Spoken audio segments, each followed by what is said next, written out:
তুমি নাকি অসুস্থ?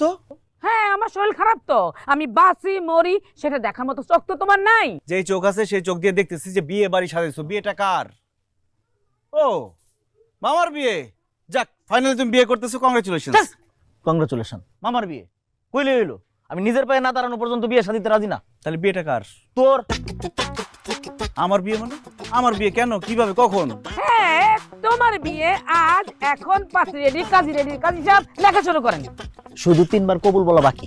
আরে মা, ভাই বিয়ে হয় নাকি? বন্ধু বান্ধব দাওয়াত দিব, আত্মীয় স্বজন আসবে, ধুমধাম হবে, খাওয়া দাওয়া হবে, তারপর তো বিয়ে হবে। ধুমধাম শেষ, খাওয়া দাওয়া শেষ, সবকিছু শেষ, শুধু 3 বার কবুল বলা বাকি, কাজী সাহেবের লেখাও শেষ। আরে বিয়েটা কার সাথে আমার? আমার একমাত্র বোন মেয়ে ঝুমুরের সাথে। ঝুমুরের সাথে বিয়ে? ওই পিচ্চি মেয়ের সাথে? এই পিচ্চি মেয়ের বিয়ে করলে পুলিশ ধরে নিয়ে যাবে আমাদের। ঝুমুর পিচ্ছি না, এদিকে আয়। কোন অ্যাঙ্গেলে পিচ্ছি মনে হয়?